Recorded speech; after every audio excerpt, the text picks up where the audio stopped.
Hello दोस्तों, तो आज के इस वीडियो में मैं आप लोगों के लिए ड्रैगन प्रिंस युआन का एपिसोड नंबर 8 और एपिसोड नंबर 9 एक्सप्लेन करने जा रहा हूँ। तो जैसा कि अब तक की कहानी में हम लोगों ने देख लिया कि कियो खलासी के साथ चालाकी करते उनके जेड वाटरफॉल वाला टाइम उनसे छीनने की कोशिश कर रहा था, लेकिन जावियुआन को बेवकूफ बनाना बिल्कुल इम्पॉसिबल है। इसलिए हमने देखा कि यहाँ पर कियो और जावियुआन के दरमियान एक छोटा सा कॉम्पिटिशन शुरू हो गया, जिस दौरान कियो ने चीटिंग करने की कोशिश की और जावियुआन ने उसे सब लोगों के सामने बेनकाब कर दिया। इसकी वजह से कियो की काफी ज्यादा बेइज्जती हो जाती है। साथ ही साथ खलासी को जेड वाटरफॉल के लिए 1 और घंटे का टाइम भी मिल चुका था, जो कि उनके लिए बहुत ज्यादा अच्छी बात थी। लेकिन कियो से ये सब बर्दाश्त नहीं हो रहा था। उसे जैसे ही खबर मिली कि जावियुआन अपनी कल्टीवेशन प्रैक्टिस करने के लिए ब्लैक फॉरेस्ट गया है, तो उसे ये मौका अच्छा दिखा। इसलिए उसने इस मौके का फायदा उठाते हुए 2 चोरों से अपनी की फैमिली में चोरी करवा ली, जो कि तीसरे के साथ ब्लैक फॉरेस्ट की तरफ चले जाते हैं। असल में कियो का प्लान था कि वो अपने सिपाहियों को इन चोरों के पीछे ब्लैक फॉरेस्ट में भेजेगा और साथ ही साथ ये चोर भी जावियुआन को जान से मार डालेंगे। सब लोगों को लगेगा जैसे कि ये एक हादसा है और दूसरी तरफ कियो जावियुआन से अपना बदला भी पूरा कर लेगा। जबकि उसका ये प्लान बिल्कुल सही से काम कर रहा था, क्योंकि उन दोनों चोरों में से एक लीडर तो यहाँ मिस याओयाओ के पास आ गया और दूसरा चोर जिसका नाम टोंग था, वो जावियुआन पर हमला करने के लिए उसके पास पहुँच जाता है। कमांडर लू, जिससे जाओ किंग की तरफ से ये जिम्मेदारी मिली थी कि वो जावियुआन की हिफाजत करे, इस वक्त वो की गुआन के साथ मसरूफ था और वो भी जावियुआन की मदद करने के लिए नहीं जा सकता। अब आगे तो नेक्स्ट एपिसोड की शुरुआत में हम देखते हैं कि जावियुआन ने टोंग को हरा दिया था, जिसकी बॉडी लेकर वो तेजी के साथ मिस याओयाओ की तरफ ही बढ़ रहा है, क्योंकि जावियुआन को मिस याओयाओ की फिक्र हो रही थी। लेकिन जब वो मिस याओयाओ के पास पहुंचा तो उसे जानने को मिलता है कि मिस याओयाओ के पास जो चोर आया था उसे तो ऑलरेडी टुनटुन खा चुका है, जबकि टुनटुन को उस चोर की बॉडी के पास एक स्पेशल टेक्निक भी मिली थी, जो कि वो जावियुआन के हवाले कर चुका। जावियुआन उस स्पेशल टेक्निक को देखकर समझ आता है कि ये तो मिस्टिक लाइट टेक्निक है, जो कि ग्रेट वू एम्पायर ने की पैलेस को दी थी। आखिर ये इन चोरों के पास क्या कर रही होगी, जिस पर मिस याओयाओ जावियुआन से कहती है कि तुम्हें ज्यादा लालची नहीं होना चाहिए। अभी के लिए वैसे भी तुम 36 बीस्ट के ब्लड का इस्तेमाल करते खुद के मेंडेवियंस को ओपन करने के लिए हेमली मार्क का इस्तेमाल करोगे, तो तुम्हें इस मिस्टिक लाइट टेक्निक के बारे में ज्यादा नहीं सोचना चाहिए। जिस पर जावियुआन जवाब देते हुए कहता है कि ये टेक्निक खुद मेरे पास चल कर आई और मैं इतना बेवकूफ तो नहीं कि इसे इतनी आसानी के साथ की फैमिली के हवाले कर दूं। दूसरी तरफ मिस याओयाओ की नजर वहाँ पर मौजूद टोंग की बॉडी पर भी पड़ गई, इसलिए वो जावियुआन से सवाल करते हुए पूछती है कि ये कौन है, जिस पर जावियुआन ने बताया कि ये चोर मुझ पर हमला करने के लिए आया था ताकि ये मेरी जान ले सके, लेकिन तुम्हारी सिखाए हुए टाइगर रोल टेक्निक का इस्तेमाल करते हुए मैंने इसे हरा दिया। जो सुनकर तो मिस याओयाओ को काफी अच्छा लगता है, क्योंकि जावियुआन धीरे धीरे करके पहले से ताकतवर हो रहा था। तभी अचानक हम देखते हैं कि वहाँ पर कमांडर लू भी अपने साथियों के साथ पहुँच गया, जो कि जावियुआन से सवाल करते हुए पूछते हैं कि यूर मैजेस्टी आप ठीक तो हो ना, जिस पर जावियुआन जवाब देते हुए कहता है कि हाँ मेरी फिक्र ना करो, मैं बिल्कुल ठीक हूँ। पीछे की तरफ से की फैमिली का की गुआन भी धीरे धीरे चलकर आ रहा था और वो अपने मन में खुश होते हुए कहता है कि अब तक तो जावियुआन मर चुका होगा और अगर वो मरा ना हो तो एटलीस्ट मरने वाली हालत में होगा। लेकिन जब वो कैंप के पास पहुंचा तो उसकी आंखें बड़ी की बड़ी रह गई थी, क्योंकि जावियुआन तो बिल्कुल सही सलामत है और उसका भेजा हुआ चोर टोंग यहाँ पर जिंदा पकड़ा गया, जो कि किगुआन के लिए एक बहुत ही बुरी खबर थी, क्योंकि वो चोर इन लोगों की सारी इन्फॉर्मेशन यहाँ जाओ फैमिली को दे सकता था। इसलिए हम देखते हैं कि किगुआन ने बिना एक लम्हा जाया करते हुए तेजी के साथ उस चोर को गर्दन से उठा लिया, जिसके बारे में सवाल करते हुए पूछता है कि बताओ तुमने हमारी की फैमिली से जो एक स्पेशल टेक्निक चुराई वो कहाँ पर है। यहाँ साथ ही साथ उसने टोंग को इतने जोर से गर्दन से पकड़ा था कि वो कुछ बोल भी नहीं पा रहा और दूसरी तरफ उसने बहाना लगाते हुए टोंग को जान से मार डालते हुए कहा कि ये बहुत ज्यादा जिद्दी था, जो कि अपनी जबान नहीं खोल रहा। असल में की गुआन ने जानबूझकर टोंग को जान से मार डाला ताकि उन लोगों की सीक्रेट इन्फॉर्मेशन बाहर न आ जाए। जावियुआन और कमांडर लू को सब कुछ समझ आ गया था, लेकिन उन लोगों के पास कोई भी सबूत नहीं, इसलिए वो की गुआन पर इल्जाम नहीं लगा सकते थे। दूसरी तरफ की गुआन यहाँ जावियुआन से सवाल करते हुए पूछता है कि यूर मैजेस्टी क्या आपने उस दूसरे चोर को देखा, क्योंकि उसके पास हमारी मिस्टिक लाइट टेक्निक है। जिस पर जावियुआन की गुआन से झूठ बोलते हुए कहता है कि यकीनन वो चोर यहाँ जंगल से बाहर भाग गया होगा और हो सकता है कि वो तुम्हारी मिस्टिक लाइट टेक्निक भी अपने साथ ले गया हो। ये सुनकर तो की गुआन गुस्सा होते हुए कहता है कि ऐसा नहीं हो सकता, जो सुनकर जावियुआन जवाब देते हुए कहता है कि तुम आखिर इतना शोर होकर कैसे बोल सकते हो, कहीं ऐसा तो नहीं कि तुमने उस चोर को जंगल में रुकने के लिए बोला हो। यहाँ की गुआन के पास अब देने के लिए कोई जवाब नहीं था, इसलिए वो खामोश हो जाता है। दूसरी तरफ जावियुआन चालाकी दिखाते हुए की गुआन से कहता है कि चलो आओ मेरे साथ खाना खा लो, फिर उसके बाद तुम दूसरे चोर की तलाश शुरू कर देना। जिस पर की गुआन माफी मांगते हुए कहता है कि मुझे माफ कर दीजिए, अभी मुझे यहाँ से चलना होगा और ये कहते हुए वो वहाँ से रवाना हो गया। जावियुआन को तो सब कुछ समझ आ गया था कि फैमिली क्या करना चाहती है, लेकिन फिलहाल इन लोगों के पास सबूत नहीं थे, इसलिए जावियुआन खामोश रहना पसंद करता है। साथ ही साथ उसने एक सोल्जर को भिजवा कर अपने फादर को सारी इन्फॉर्मेशन भी दे दी थी। दूसरी तरफ की गुआन यहाँ कियो के पास आकर उसे बता देता है कि कैसे उसने दूसरे चोर को खो दिया और इसी वजह से इन लोगों की मिस्टिक लाइट टेक्निक भी खो गई, जिसकी वजह से तो कियो को काफी ज्यादा गुस्सा रहा था और वो हैरान होते हुए कहता है कि आखिर ऐसे कैसे हो सकता है, क्योंकि वो चोर होंग तो की नरिशिंग लेवल पर था, आखिर उसकी जान कौन ले सकता है। जिस पर की गुआन जवाब देते हुए कहता है कि योर मैजेस्टी मैं नहीं जानता, जब तक मैं वहाँ पर पहुँचा होंग गायब हो चुका था और उसके बारे में मुझे जाओ युआन ने कोई भी इन्फॉर्मेशन नहीं दी। जो सुनकर तो कियो को काफी ज्यादा घबराहट महसूस हो रही थी, क्योंकि पिछली दफा जब उसने जेड वाटरफॉल का 1 घंटा गवा दिया तो कियो के फादर ने उसे बहुत बुरी तरीके से डांटा था और इस बार अगर कियो के फादर को मालूम हो गया कि कियो ने उनकी क्लैन की एक बहुत ही सारा special technique mistake light technique को खो दिया तो वो पता नहीं कियो का क्या हशर करेंगे, जिसकी वजह से कियो गुस्सा होते हुए कहता है कि चाहे तुम्हें जमीन खोदनी पड़े या फिर आसमान को छीनना पड़े, मुझे वो मिस्टिक लाइट टेक्निक वापस चाहिए। जिस पर तो की गुआन भी जवाब देते हुए कहता है कि ठीक है जैसा आपका हुक्म, और ये कहने के बाद वो एक बार फिर से वहाँ से रवाना हो गया। कियो को तो जाओ युआन पर बहुत ही गुस्सा रहा था। दूसरी तरफ सीन शिफ्ट होकर यहाँ ब्लैक फॉरेस्ट में आ जाता है, जहाँ पर जाओ युआन ने पूरे 36 के 36 बीस्ट मार डाले थे और उनका ब्लड एसेंस मिस याओ याओ एक छोटी सी शीशी में कैद कर लेती है। जाओ युआन को ये देखकर हैरानगी हो रही थी कि 36 बीस्ट का ब्लड इतना आखिर कम कैसे हो सकता है, जिस पर मिस याओ याओ बताती है कि मैंने उनका स्पिरिचुअल ब्लड ही सिर्फ यूज किया है, जिसका इस्तेमाल करते मैं तुम्हारी बॉडी पर एक तरह का हेवनली मार्क बनाने वाली हूँ। इस हेवनली मार्क में हम ब्लड का इस्तेमाल कर रहे हैं तो हो सकता है कि इवल एनर्जी तुम्हारी सोल पर कब्जा करने की भी कोशिश करे, इसलिए तुम्हें खुद पर काबू करना होगा। इस हेवनली मार्क के बाद तुम अपने मेंडेनियंस को जल्द से जल्द अनलॉक कर सकते हो। जो सुनकर तो जाओ युआन इसके लिए तैयार हो गया था। हम देखते हैं कि जाओ युआन ने फौरन अपनी शर्ट उतार दी, जहाँ मिस याओ याओ ब्रश का इस्तेमाल करते उसकी बॉडी पर हेवनली मार्क बनाना शुरू कर देती है। इस हेवनली मार्क की वजह से जाओ युआन की बॉडी के आसपास काफी सारा इवल एनर्जी इकट्ठा हो गई, जो कि जाओ युआन को तकलीफ तो पहुंचा रही थी, लेकिन जाओ युआन इस तकलीफ को झेलते हुए अपने केओस डिवाइन ग्राइंड स्टोन की पावर को एक्टिवेट कर चुका। इन दोनों टेक्निक्स को एक साथ कंबाइन करके इस्तेमाल करने की वजह से हम देखते हैं कि जाओ युआन का 5th मेंडेरियन भी धीरे धीरे करके अनलॉक होना शुरू हो जाता है, जिसकी वजह से तो जाओ युआन को बहुत ही ज्यादा खुशी हो रही थी। वो खुश होकर कहता है कि सिर्फ पहली दफा इस मार्क को बनाने की वजह से मैं महसूस कर पा रहा हूँ कि मेरी 5th मेंडेरियन का एक छोटा सा पार्ट अनलॉक हो गया। ये तो बहुत ही ज्यादा अच्छी टेक्निक है। जिस पर मिस याओ याओ जवाब देते हुए कहती है कि हाँ तुमने बिल्कुल सही कहा, अगर तुम इसी तरह से लगातार बीस्ट का शिकार करते हो और उनका ब्लड एसेंस इस्तेमाल करोगे तो अगले 15 दिन के अंदर तुम अपना 5th मेंडेरियन अनलॉक कर लोगे। जो सुनकर तो जाओ युआन मोटिवेट होकर बिल्कुल ऐसे ही करना शुरू कर देता है। हम देखते हैं कि जाओ युआन ने अपने टियानियन ब्रश का इस्तेमाल करते हुए अगले कुछ ही दिनों में कई सारे बीस्ट जान से मार डाले, जिनका वो ब्लड एसेंस इकट्ठा कर लेता है। लेकिन तभी अचानक उसके सामने एक बड़ी प्रॉब्लम आ चुकी थी, क्योंकि इस बार जाओ युआन चाहे जितने मर्जी बार बीस्ट को जान से मार डालता, तभी अचानक वहाँ पर एक फायर आर्मर्ड राइनो तेजी के साथ जाओ युआन की तरफ बढ़ते हुए हमेशा उसका शिकार उसे छीन लेता। जाओ युआन को ये देखकर बहुत ही बुरा महसूस होता है। कई बार ऐसा होने की वजह से आखिरकार वो गुस्सा होकर उस राइनो पर भी अटैक करने की कोशिश करता है, लेकिन जाओ युआन का कोई भी अटैक उस राइनो पर काम नहीं कर रहा था, क्योंकि इस फायर आर्मर्ड राइनो का डिफेंस बहुत ही ज्यादा स्ट्रॉन्ग है। इसी वजह से वो इस बारे में शिकायत लेकर मिस याओ याओ के पास पहुंच गया, जहां वो मिस याओ याओ को बताता है कि एक फायर आर्मर्ड राइनो हर बार मेरा शिकार लेकर भाग जाता है, आखिर मैं उसका क्या करूं, क्योंकि मेरा टियानियन ब्रश जो कि बड़े से बड़े चट्टान को भी काट देता है वो इस राइनो पर असर नहीं कर रहा। जिस पर मिस याओ याओ जाओ युआन को बताती है कि फायर आर्मर्ड राइनो काफी ज्यादा खतरनाक होते हैं और अभी तो वो गुस्से में भी नहीं आया, एक बार वो गुस्से में आ गया उसके बाद उसकी स्ट्रेंथ पहले से डबल हो जाएगी। मुझे लगता है कि यही सही मौका होगा कि तुम उस मिस्टिक लाइट टेक्निक को प्रैक्टिस करके सीख लो, क्योंकि उसी का इस्तेमाल करते हुए शायद तुम इस राइनो को हरा पाओ। जो सुनकर तो जाओ युआन खुश होते हुए कहता है कि हाँ मिस याओ याओ तुमने बिल्कुल सही कहा। इसके बाद जाओ युआन ने उस special technique mistake light technique को प्रैक्टिस करने के लिए सीखना शुरू कर दिया, जहाँ इस टेक्निक के बारे में पढ़ते हुए जाओ युआन को समझ आ गया था कि अगर मुझे मिस्टिक लाइट टेक्निक को मास्टर करना है तो सबसे पहले मुझे अपनी बॉडी के अंदर बहुत सारी एनर्जी को कंडेंस करना होगा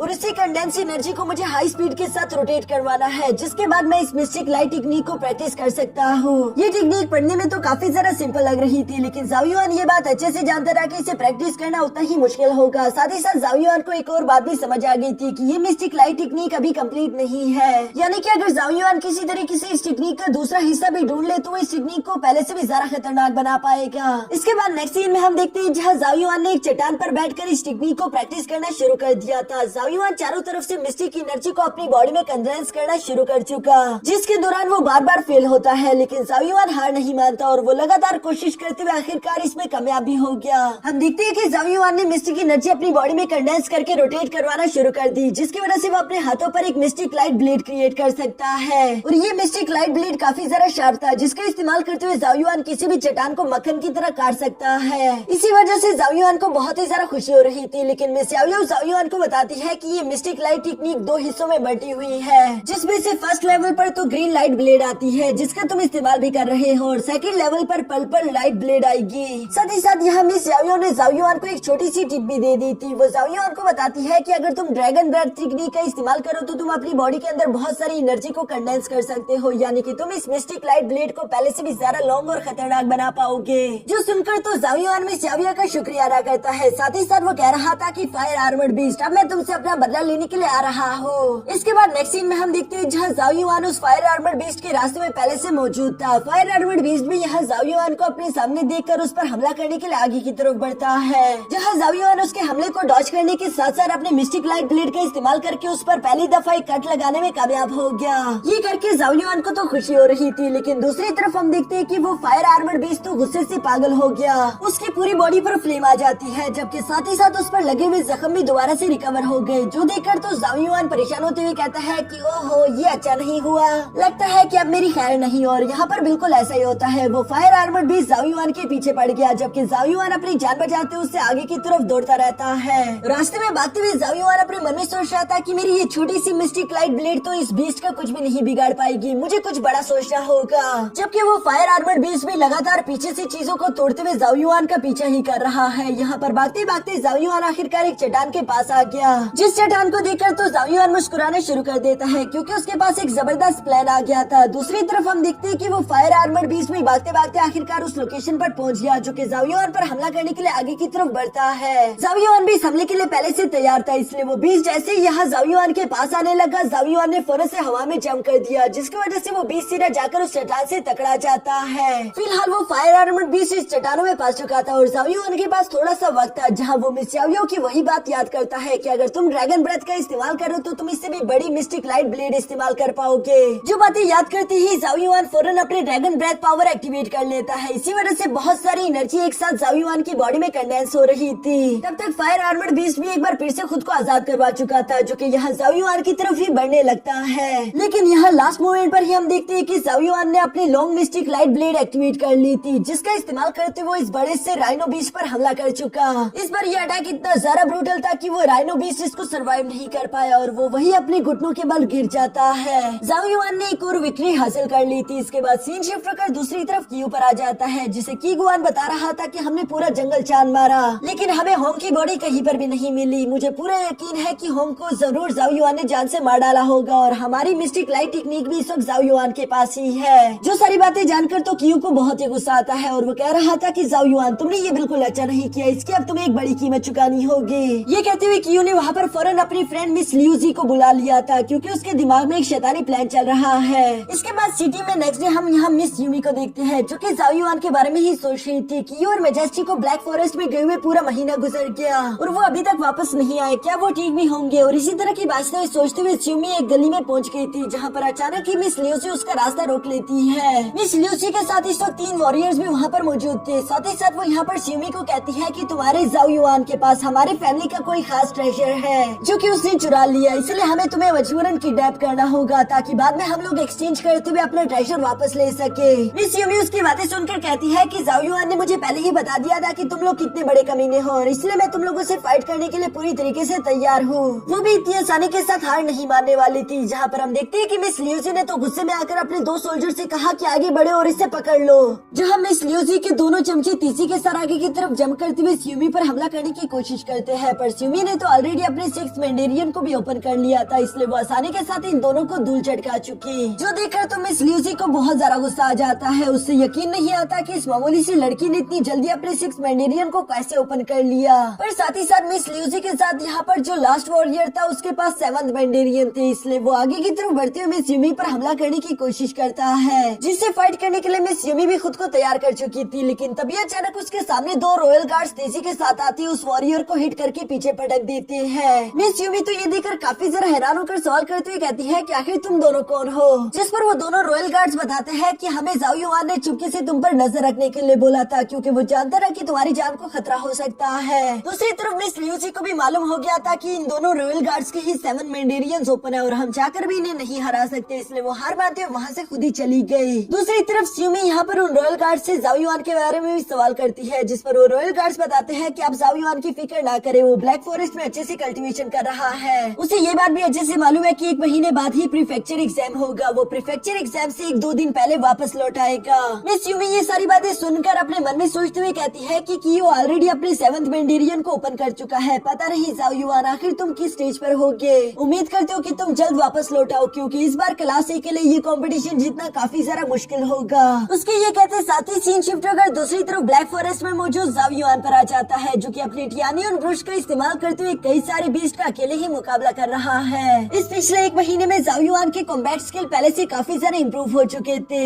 इस फाइट के बाद हम लोगों को यहाँ कुछ महीनों बाद का सीन दिखाया जाता है जहाँ प्रीफेक्चर एग्जाम में बस सिर्फ 1 दिन बचा था। जाओ युआन की मॉम जाओ किंग से कह रही थी कि मुझे अपने बेटे की फिक्र हो रही है, पता नहीं कहीं की फैमिली उसे नुकसान न पहुँचा दे। जाओ किंग भी इस बात को अच्छे से जानता रहा कि पैलेस हमारे खिलाफ बगावत कर रहा है और अपने बच्चे को बचाने के लिए वो किसी भी हद तक जाने के लिए तैयार था। यहाँ ये इमोशनल ड्रामा चल ही रहा था पर तभी अचानक वहाँ जाओ युआन आ जाता है। जाओ युआन को इतने महीनों बाद देखकर तो उसकी मॉम काफी ज्यादा इमोशनल हो गई थी। वो जाओ युआन को अच्छे से दिखते हुए कहती है कि देखो तो सही, तुम ब्लैक फॉरेस्ट में कल्टीवेशन करने के लिए गए थे और इतने कमजोर होकर वापस आ गए। क्या वहाँ पर कमांडर लोग तुम्हें कुछ अच्छा खाने के लिए नहीं देते थे? जिस पर जाओ युआन जवाब देते हुए कहता है कि मॉम आखिर आप ये क्या बातें कर रही हो, मैं पहले से काफी स्ट्रॉन्ग होकर आया हूँ। जबकि साथ ही साथ जाओ युआन यहाँ पर वो मिस्टिक लाइट टेक्निक भी अपने फादर के हवाले कर देता है जिसे देखकर तो जाओ किंग सरप्राइज होते हुए कहता है कि अच्छा तो ये है वो टेक्निक जिसकी वजह से पूरी की पूरी की पैलेस में ही हंगामा मचा हुआ है। वो चारों तरफ इस टेक्निक को ढूंढ रहे हैं। जाओ युआन भी मुस्कुराकर जवाब देते हुए कहता है कि हाँ ये टेक्निक खुद ही चलकर मेरे पास आई थी तो आखिर मैं इसे क्यों ना लेता। जिस पर जाओ किंग जवाब देते हुए कहता है लेकिन बेटा तुम्हें की फैमिली से खुद को बचा कर रखना होगा। जाओ युआन जवाब देते हुए कहता है कि आप फिक्र ना करो, उसका कोई भी हमला मुझ पर काम नहीं करेगा।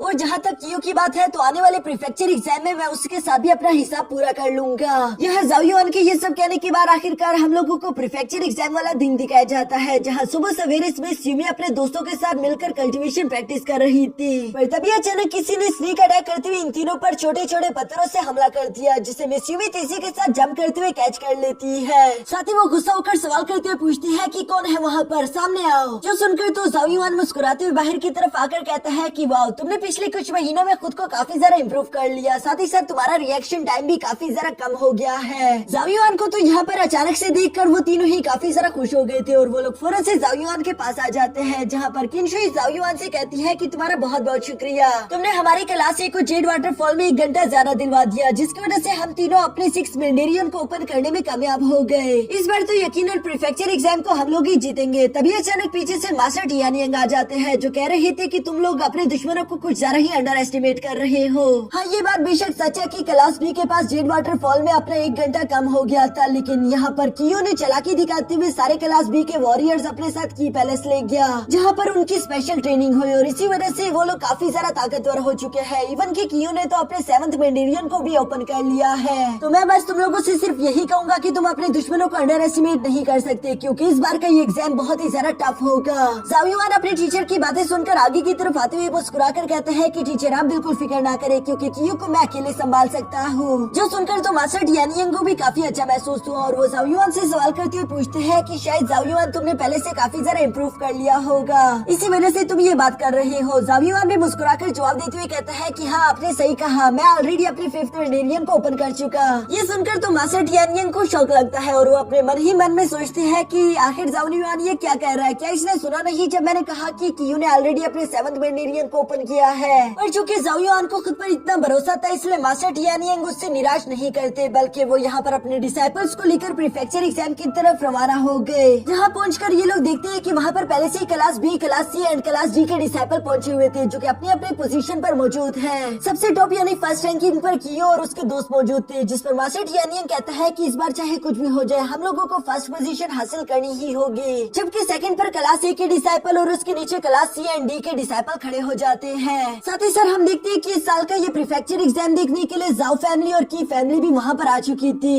इसलिए सब लोग आपस में बातें करते हुए कह रहे थे कि यकीनन इस साल का ये कंपटीशन काफी ज्यादा खास होगा जो कि की फैमिली के की किंग और साथ ही साथ जाओ किंग दोनों ही ये कंपटीशन देखने के लिए यहाँ पर आए हुए हैं। दूसरी तरफ मास्टर टियानियंग भी वहाँ पर मौजूद सब डिसाइपल को इस कंपटीशन के रूल्स के बारे में समझाना शुरू हो गए थे, जिन रूल्स के हिसाब से हर क्लास को 4 डिसाइपल रिप्रेजेंट करेंगे। वो 4 डिसाइपल किसी भी दूसरे क्लास के वॉरियर को फाइट के लिए चैलेंज कर सकते हैं और अगर वो अपने से टॉप क्लास के वॉरियर को हरा देता है तो वो उसके साथ अपनी पोजीशन को एक्सचेंज कर लेगा। यहाँ सारे रूल समझने के बाद तभी अचानक हम देखते हैं कि क्लास डी से एक वॉरियर हांस फौरन से अरीना की तरफ जंप कर चुका जो कि क्लास सी के जी को फाइट के लिए चैलेंज कर देता है, जो सुनकर क्लास जी का जी भी फौरन से अरीना में जंप कर चुका और यहाँ इन दोनों वॉरियर्स के दरमियान फाइट शुरू हो जाती है। लेकिन असली फाइट तो यहाँ क्लास ए और क्लास बी की होगी। हम देखते हैं कि कियो मुस्कुराकर जाओ युआन को देख रहा था, जिस पर जाओ युआन कियो से कहता है कि आखिर तुम ये क्या कर रहे हो, कहीं ऐसा तो नहीं कि तुम यूँ मुस्कुराकर मुझसे रहम की भीख मांग रहे हो, क्योंकि इसके लिए बहुत ज्यादा देर हो चुकी। जिस पर कियो जवाब देते हुए कहता है कि ख्वाब देखना छोड़ दो, क्योंकि इस साल भी क्लास बी ही फर्स्ट आएगी। जिस पर तो जाओ युआन उसका मजाक उड़ाने के लिए कहता है कि वैसे तुम्हारे तोहफे के लिए मैं तुम्हारा शुक्रिया अदा करना चाहता हूँ, क्योंकि तुमने हमारी क्लास को 1 घंटा जेड वाटरफॉल में ज्यादा दे दिया,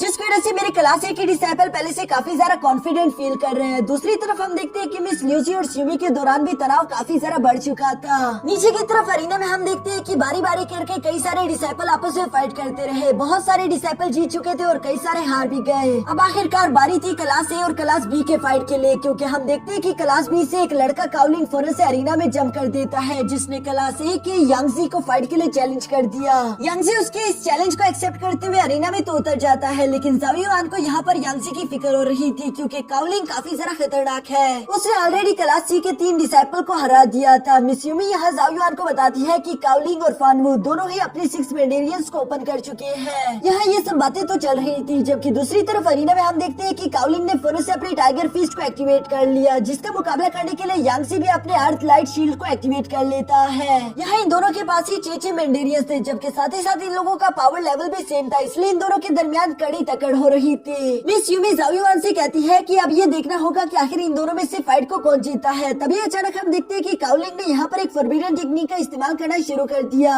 उसकी बॉडी से एक बहुत ही ज्यादा खतरनाक रेड कलर का ऑरा रिलीज होना शुरू हो गया था, जिस ऑरा को देखकर तो मिस याओ थोड़ी सी परेशान हो गई। दूसरी तरफ काउलिंग इस ऑरा के बाद तो काफी ज्यादा खतरनाक और ब्रूटल हो चुका था। वो तेजी के साथ आगे की तरफ बढ़ते हुए यांगजी पर अटैक करना शुरू कर देता है। यांगजी इससे पहले कि यहाँ पर कुछ भी समझ पाता, काउलिंग ने उस पर लगातार ब्रूटल अटैक करते उससे हिट करके हरा दिया। जाओ युआन भी यहाँ पर काउलिंग की तरफ देखते हुए कहता है कि आखिर ये काउलिंग को अचानक से हो क्या गया, उसका ऑरा बहुत ही ज्यादा फियर्स हो चुका है। यहाँ इस फाइट के बाद किनशुई जाओ युआन से कहती है कि अगली फाइट मैं करूंगी और मैं जीत कर आऊंगी, जो कहते साथ ही वो अरीना में जंप कर चुकी। जबकि यहाँ पर मिस किनशुई का मुकाबला करने के लिए क्लास बी से भी फानियो अरीना में जंप कर देता है। पर इस बार भी जब फाइट शुरू हुई तो हम देख पा रहे थे कि फानियो का ऑरा भी बिल्कुल उसी तरह खतरनाक और फियर्स था, जिसे देखकर इस बार जाओ युआन को सब कुछ समझ आ गया। मिस यूमी भी इस बारे में जाओ युआन से सवाल करती है, जिस पर जाओ युआन बताता है कि फानियो और काउलिंग दोनों ही बॉइलिंग ब्लड रून टेक्निक का इस्तेमाल कर रहे थे, जो कि एक फॉरबिडन टेक्निक है। इस फाइट के दौरान इसे कोई भी अपनी बॉडी पर नहीं लगा सकता, जिस पर सिमी कहती है फिर तो हमें ऑब्जेक्शन करना चाहिए। लेकिन जाओ युआन जवाब देते हुए कहता है कि कियो को भी इस बारे में मालूम था कि हम इसके बारे में ऑब्जेक्शन कर सकते हैं, इसलिए इन लोगों ने पहले से प्लानिंग की थी। आज के दिन यहाँ पर काउलिंग या फिर फानियो की बॉडी पर वो बॉइलिंग मार्क नहीं है, बल्कि यकीनन इस प्रीफेक्चर एग्जाम से पहले कियो ने इन दोनों की बॉडी पर हर दिन ही इस बॉइलिंग हेवनली मार्क को लगाया होगा। जिस ब्लड बॉइलिंग हेवनली मार्क को लगातार यूज करने की वजह से उनका थोड़ा बहुत ऑरा अभी भी इन लोगों की बॉडी में है, इवन कि वो हेवनली मार्क इन लोगों की बॉडी पर लगा भी नहीं। ये सारी बातें सुनकर सिमी जवाब देते हुए कहती है कि इसका मतलब हम लोग उनके खिलाफ कुछ भी नहीं कर सकते, जिस पर जाओ युआन जवाब देते हुए कहता है कि हाँ तुमने सही कहा, कियो 1 नंबर का कमीना है। उसने बार बार इस फॉरबिडन हेवनली मार्क का इस्तेमाल करते हुए इन दोनों की पावर्स तो बढ़ा दी, इवन ये जानते हुए भी कि इस फाइट के बाद ये लोग हमेशा हमेशा के लिए नकारा हो सकते हैं। लेकिन कियो जीत की लालच में इतना अंधा हो गया कि उसे किसी की भी परवाह नहीं। मिस यूमी जाओ युआन की ये सारी बातें सुनकर कहती है कि की फैमिली हमेशा से कमीनों की तरह चीटिंग करती आ रही है, लेकिन मैं उन्हें अपने मकसद में कामयाब होने नहीं दे सकती, हमें कुछ न कुछ तो करना ही होगा। जो सुनकर जाओ युआन अभी सोल्यूशन के बारे में सोच ही रहा था, तभी अचानक वहाँ पर टुनटुन आ जाती है, जिसे देखकर तो जाओ युआन सरप्राइज होकर कहता है कि टुनटुन आखिर तुम यहाँ पर क्या कर रही हो। टुनटुन भी काफी क्यूट तरीके से मिस याओ याओ का एक छोटा सा लेटर यहाँ जाओ युआन के पास लेकर आई हुई थी, जिसे पढ़कर जाओ युआन को समझ आ गया कि मिस याओ याओ उससे क्या कहना चाहती है। जाओ युआन ने यहाँ पर मिस यूमी का हाथ पकड़कर उसी चिट्ठी का इस्तेमाल करते हुए हेवनली मार्क बनाना शुरू कर दिया, जिसके बारे में जाओ युआन मिस यूमी को बताता है कि इसे कहते हैं क्लियर माइंड हेवनली मार्क, जिसका इस्तेमाल करते हुए तुम बॉइलिंग ब्लड हेवनली मार्क की इफेक्ट को हमेशा हमेशा के लिए खत्म कर सकती हो, बस तुम्हें कुछ भी करके अपने दुश्मन की बॉडी को टच करना होगा। यहाँ जाओ युआन मिस यूमी को ये सब बता रहा था, जबकि दूसरी तरफ हम देखते हैं कि फानियो यहाँ पर मिस किनशुई के साथ फाइट करते हुए आखिरकार उसे भी हरा देता है, जिसकी वजह से क्लास बी को तो काफी ज्यादा खुशी हो रही थी। उन्हें बस सिर्फ एक और फाइट जीतनी होगी और इसके बाद वो लोग फर्स्ट पोजीशन पर आ जाएंगे। लेकिन जाओ किंग को ये बात बिल्कुल भी अच्छी नहीं लग रही थी। वो जानता था कि अगर क्लास ए को टॉप पर आ रहा है तो उसे अगली 3 फाइट्स को लगातार जीतना होगा। नीचे की तरफ अरीना में नेक्स्ट फाइट का वक्त आ चुका था, जिसके लिए मिस यूमी अरीना की तरफ जंप कर देती है। तभी अचानक जाओ युआन मिस यूमी से कहता है कि अपना ख्याल रखना, जिस पर यूमी जाओ युआन को जवाब देते हुए कहती है कि मुझे अपनी जान की कोई परवाह नहीं, मैंने वैसे भी जब कल्टीवेशन स्टार्ट करी थी तो मैंने खुद से वादा करा था कि मैं हमेशा तुम्हारा साथ दूंगी, लेकिन मैं तुम पर कभी भी बोझ नहीं बनना चाहती, इसलिए फिक्र मत करो, इस फाइट को तो मैं ही जीतूंगी। ये कहते साथ ही स्यूमी जंप करते हुए फौरन से अरीना में आ जाती है, जहाँ पर उसने क्लास बी के काउलिंग को फाइट के लिए चैलेंज कर दिया था। काउलिंग भी धीरे धीरे से अरीना की तरफ बढ़ने लगता है, जबकि मिस ल्यूसी काउलिंग से कह रही थी कि जाओ रिस चुड़ैल को अच्छा मजा चखाना, जो सुनकर काउलिंग भी बहुत ही कॉन्फिडेंटली अरीना में आ चुका था और यहाँ पर फाइट शुरू हो जाती है, जहाँ पहली बार की तरह काउलिंग ने एक बार फिर से अपनी फियर्स ऑरा को एक्टिवेट कर लिया और वो तेजी से मिस यूवी के पीछे पड़ जाता है, जहाँ पर हम देखते हैं कि मिस यूवी तो पहले से इसके लिए तैयार थी। वो भी तेजी के साथ काउलिंग की तरफ बढ़ने लगती है। नजदीक आने पर हम देखते हैं कि मिस यूवी बहुत ही ज्यादा स्मूथली काउलिंग के अटैक्स को डॉज कर रही थी, जबकि साथ ही साथ उसने क्लियर माइंड हेवनली मार्क का इस्तेमाल करते हुए यहाँ काउलिंग की बॉडी को अटैच कर दिया और उसका फियर्स ऑरा डीएक्टिवेट हो जाता है, जिसके बाद तो काउलिंग मिस यूवी के सामने कुछ भी नहीं था और मिस यूवी ने सिर्फ एक ही अटैक करते हुए यहाँ काउलिंग को जमीन पर पटक दिया, जो देखकर तो सब लोग काफी जरा हैरान हो गए थे। साथ ही साथ मिस यूमी की जीत से लेकर बहुत सारे लोग खुश भी हो जाते हैं। मिस याओयो इस यूमी को देखकर कहती है कि ये लड़की वाकई में खास है, मानना पड़ेगा कि इस लड़की ने काफी स्मूथली अपने दुश्मन को हरा दिया। दूसरी तरफ यूमी यहाँ पर क्लास बी की तरफ देखते हुए कहती है कि अगला कौन आएगा। नेक्स्ट चैलेंज के लिए वो पूरी तरीके से तैयार थी और यहाँ इसी के साथ हमारा ये एपिसोड यहीं पर खत्म हो जाता है। दोस्तों अगर आप लोगों को नेक्स्ट वीडियो भी इसी तरह से लॉन्ग चाहिए तो प्लीज वीडियो को लाइक कर देना और एक प्यारा सा कमेंट कर देना।